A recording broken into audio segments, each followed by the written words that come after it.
Uh, I have been asked by the organizers to moderate this session, right? I think I'm supposed to moderate, right? Okay. So I was just told, I think today morning only, that I need to moderate this. Fortunately, the topic is UPS, and I have been, I think, eating, drinking, sleeping with UPS for last 30 years. So for me, if I start talking on UPS, then I think all others may not be able to get time to speak. So I would rather restrict myself and ask one by one our guests here on the panel to speak what they think about UPS, what innovations, are they uninterruptible, what are the issues that they're likely to come, and what are the latest trends in UPS. I think we'll start with him. So, hi, good afternoon, everyone. I'm Pramod Deshmukh from Ramboll, and Ramboll is a AE company, architecture engineering company. We are currently designing many hyperscalers in the country. So, thank you very much for that question. I'm an electrical engineer, and I started my career from a data center way back in 1989, and I've been associated with UPS right from design, etc. So what do I think about UPS? UPS is now not the one box sitting in the corner of data center where we initially started. It is available and it is present in every aspect of our data center. It could be a rack next to my server rack. It could be one of the box in the data hall. And coming out of the data hall, it could be entire energy storage system called BESS today, which is another form of the UPS. So we at Ramboll designed UPS solution at various levels of right from the concept, considering what are the requirements, end user customer requirement, and what are the future loads which are expected, where all you will need UPS. And it is indeed the most reliable solution till, and it is going to continue for many decades to come. And one of the important thing when you talk about the best, and one of the complex part of a data center is still the number of generators which are stacked across. So I see that my prediction is slowly generators utilization will go down. Our grid structure, power grid structures are becoming very stable. BESS at the center stage and UPS at various stage will be the future and will continue to grow. Thank you. That's my point. Thank you. I think we will hear from Deepak what his views are. He has been in the UPS manufacturing sector, and he has been, like me, has been for many years involved with UPS. Let's hear him. Thank you, sir, and thank you all the delegates here. Myself, Deepak Thakur here. Like sir has 30 plus years experience in UPS. I have around 25. So in this time, I think the biggest challenge what I foresee, which is AI is a very disruptive technology, which is actually making everybody shake to its tune. When I say that, it literally from the rack shaking while the AI compute is working to the cables associated to those racks shaking, customers have experienced that. So also during this period of the peak compute when it happens, there is a huge step load which is to be delivered by the UPS systems and the architectures which we use. So today we are talking about a transient of around 50 millisecond up to say 150% of the nominal load, which was not the kind of UPS design we used to have. I think 5-6 years back, we used to have around 5 to 10 kilowatt per rack and steady loads. And overload design was like 110% UPS should be able to take care. And you had a 2N architecture, so everything was taken care. Now, AI has totally even changed the architecture itself. You can no longer work on a 2N architecture because the compute system requires power systems in a tri-bus or a cache redundant kind of an architecture. So UPS has evolved for AI, and I think modularity and other parts of the redundancy, even the design factor, where Sir has been the pioneer, a new dynamic shift has taken place to designing the UPS systems.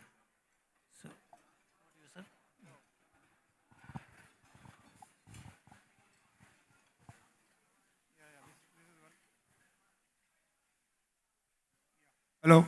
Yeah. So I think after hearing Deepak, we will now hear him as to what he has to say about UPS, and thereafter I will speak.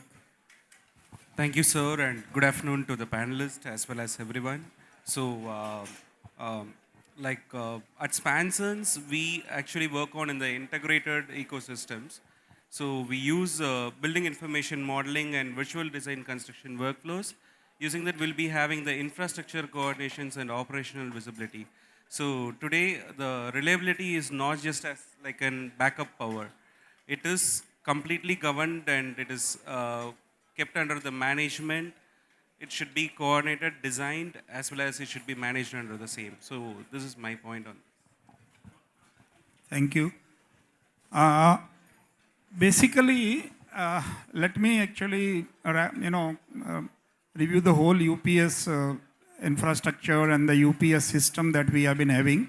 Of course, I don't have to introduce what is UPS to you all, because anybody who is attending this event has to know what a UPS is, because there is no data center, no IT, no server, no computer without UPS. And therefore that basically everybody knows what a UPS is. It's a backup supply when you lose power. So it gives you a backup supply to your IT equipment. Over the last 20, 30, 40 years, UPS have been evolving. As and when these data centers started coming in a big way in India, the UPS became very, very important. The larger and larger sizes of UPS started developing. Initially, we used to have 10 kVA, 20 kVA, 50, 100, 200. But with data centers, large data centers coming up, the UPS started becoming 500 kVA, 1000 kVA, and even more. You could put 5 of 1000 together and make it 5000 kVA, something similar to that. So these UPS have been developing year after year. Another major aspect of the UPS in data centers is that UPS have losses. In electrical engineering, those of you are aware of electrical systems, there are always losses in the cable, losses in the switch gear. UPS have the largest losses. In earlier days, the UPS used to consume about 6 to 7% of the power. Therefore, if you give 100 kV, 100 kilowatt on the input side, you will get only 93 or 94 kilowatt on the output side. So that used to be the losses. And with the data centers nowadays becoming megawatts, 50 megawatts, 100 megawatts, losing 5 to 6% of the power as a heat, which is a wastage, used to be a big problem. And therefore, in the last about 10, 15 years, the UPSs have evolved into a much better efficient UPSs. They have reduced their losses from 6% to 5 to 4 to 3 and 2. Now we have UPSs which are as close to working as only 1.5 to 2% of the losses. The designs have become sophisticated, and although the ecosystems and eco-conversion was always there, wherein a UPS would be giving you the direct power from input side to the output, and whenever there is a problem, it will switch over and will filter the UPS. But that aspect of the UPS was not very welcome, not very comfortable to the operating staff, to the IT staff. So that e-conversion or eco-conversion was never a very favorable aspect. But now with the double conversion itself, the UPSs are available with as low as 2% or lower losses. And that is a good sign for the data center industry, because in data center we talk about PUE, and UPS losses cater to contribute one of the large wastage in the data center buildings. Another aspect of UPS that has evolved in last about 10 years, all of these hyperscalers that we talk about, all these data centers which are developing in India and also abroad everywhere, it is the hyperscalers who are consuming. We know all those international hyperscalers who are consuming this data center space, and they are putting their servers and they are putting their things. They have stopped using centralized UPSs that I was talking about. They have started putting the UPSs in the battery, in the rack itself. At the bottom of the server rack, they put UPS, and it is not even UPS, it's just a DC power supply. So what was happening is that the UPSs have double conversion system. I'll come to you all again, but let me complete this part.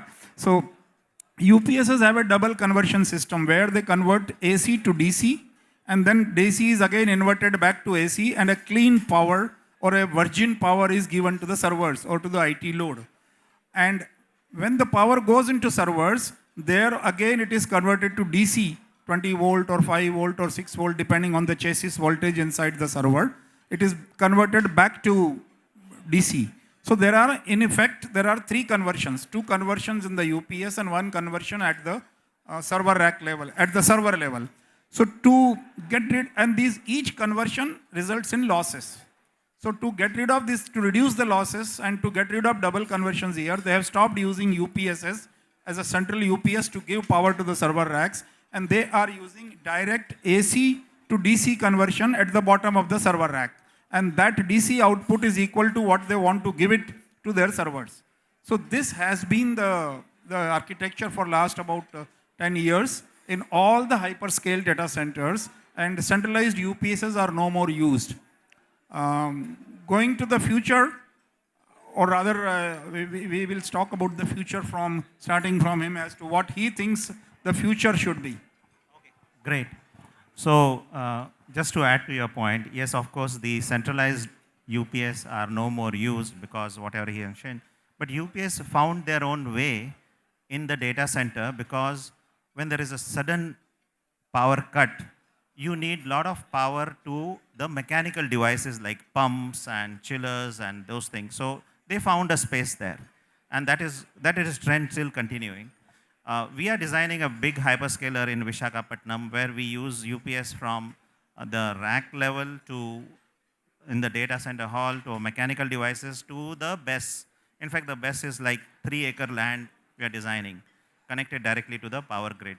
So what is the future? Future is one of the big complex item in a data center is a generator where you have to maintain diesel for 48 hours, and each generator has to be run every 3 months, even if there is no power cut.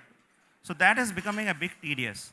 So this system which are coming now, a battery, DC power battery at the rack level, a smaller UPS for mechanical devices, and then the BESS for the whole system.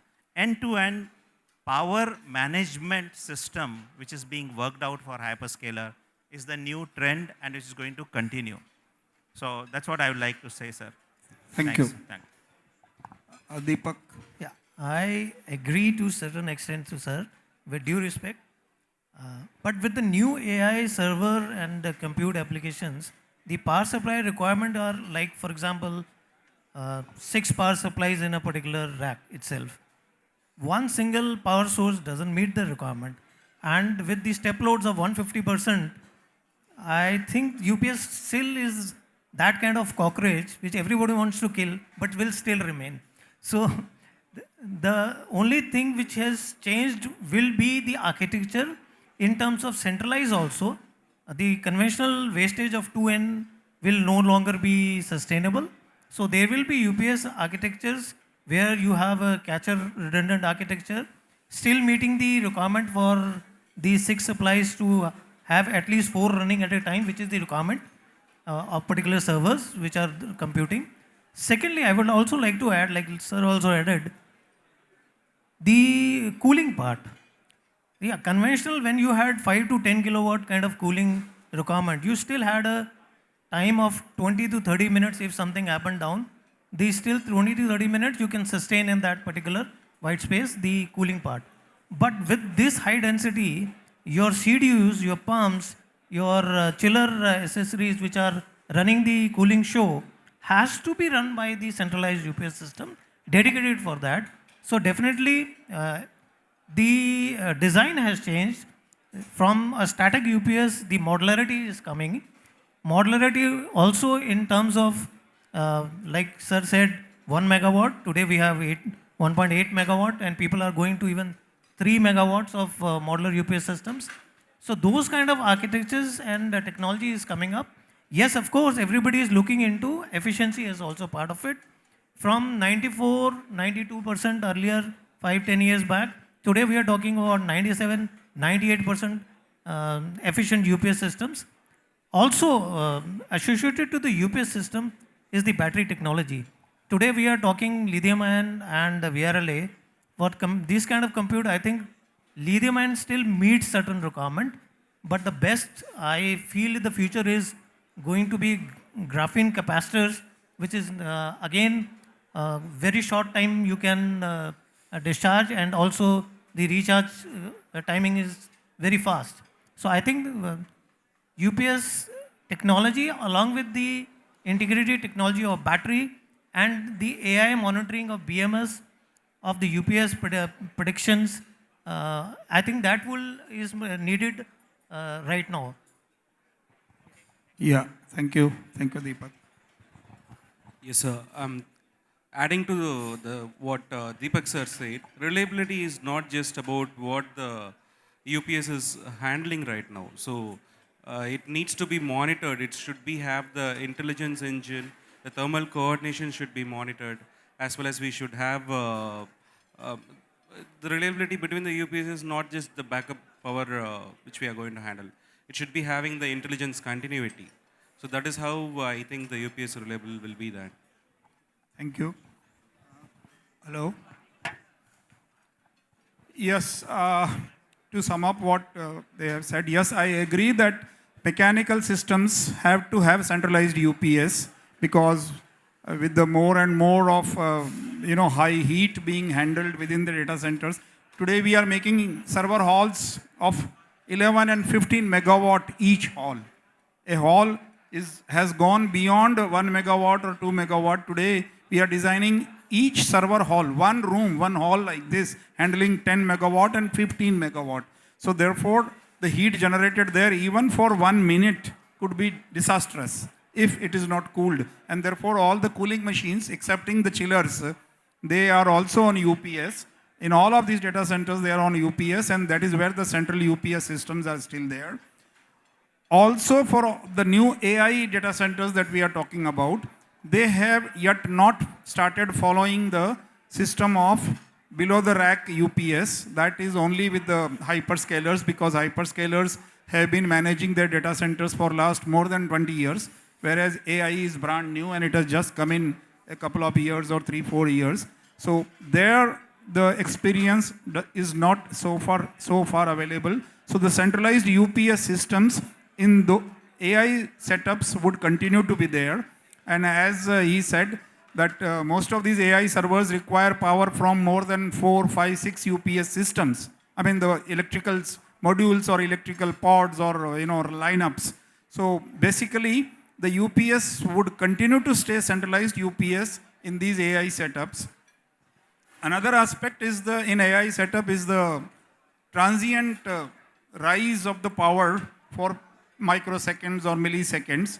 And the new UPSs which are being designed now are being designed with that aspect in mind, that they should be able to cater to much larger transient phenomena, much larger transient power. Earlier the UPSs used to be only 1.1 times that they could give very high power, and they could give 1.5 times for a very small period of few minutes. But now the very high power is required from UPS for a very small fraction of transient time. And those are the new aspects that are being coming into the UPS. Also, servers are now likely to move very soon, next year, or even they have already moved some places, and next year and next to next year, to 800 volt DC. No more 230 volt will go to the servers, because each server is now, each rack is now becoming a megawatt. So you can't give megawatt at 230 volt. So they are now moving to 800 volt DC. And as a backup development, the UPSs are moving to the MV side, that is 11 kV side. So now they are already available, and in future, all of these UPSs which are going to feed to the AI systems could be in the range of 11 kV or 6.6 kV, because directly you step down to 800 volt and directly feed to the server racks rather than so many other transitions that we were doing earlier. So this in nutshell is what I feel is likely to be the new scenario in the UPS. Otherwise, if you have any. Are we concluding? Okay. So, hello. So, thank you for the opportunity, sir. And what I would like to say is 10 megawatt per data hall, 15 megawatt, these are the new numbers. I am currently designing a data center with 25 megawatt a single hall, one above another, 5 such halls. And then another data center where single hall is a 40 megawatt data center. And each one have their own challenges. Of course, when you come to the distribution of UPS at different level and AI has come, you can have a data center today for training load where the whole data center could work as tier 1, no need of tier 2, tier 3, n+1, n+2. The whole thing get configured into tier 1 because a training data center of AI training require raw power continuously supply. The same thing, same data hall become a inference data center where the tier 3 capabilities are required instantly. And you configure your system from tier 1 to tier 3 on the fly. So those kind of designs are now coming. At Ramboll, we do concept design, detail design, and then support a customer right up to commissioning in different services. And we are seeing all that happening now in 2026. So UPS has great future. Technologies are required. This is a product which does deliver reliability to the data center. And that's what I would like to say. So thank you very much for this opportunity. So, my concluding statement is, yes, definitely UPS is going to stay for next 10-15 years at least, sir, in this, because of the cost factors also from the DC side. There will be certain challenges in terms of the capex. However, having said that, UPS technologies have also evolved in terms of predictive analysis and becoming more robust and reliable in terms of handling step loads. And in fact, the architectures have changed from static UPS to modular UPS systems just because of the redundancy levels which are required. No single point of failure in a particular block, and those kind of technologies are there. And I think AI within the UPS system is also one of the new developments which is happening, where you monitor and predict the UPS health in terms of whether the capacitors are going to age or the fans are aging, so that the downtime is reduced. So I think there is a lot of new thing which is happening in the industry because of the AI adoption which is happening. We are talking 30 to 120 kilowatts per rack. I also heard around 500 megawatt to 1 megawatt, 500 kilowatt to 1 megawatt per rack. So God save us. We'll have another discussion then. Yeah, okay. So, yes, there's a consensus here that the UPSs are going to stay. And yes, there would be a large deployment of BESS. The generators may gradually find their way out, as he was suggesting. Although it is, I don't see that in immediate future whether it will happen, because data center people are still so much dependent on generators. It is considered as an insurance. Although we never want that the insurance should materialize, but the insurance has to be there. And the generators will continue as insurance for data centers, even though for 2 years you may not be called upon to run the generators, but as an insurance they will stay. But yes, at the same time, a large installation of BESS would be there in data centers, with large, smaller UPSs distributed here and there. And of course, the UPSs working at high voltages are going to be the next feature. Thank you.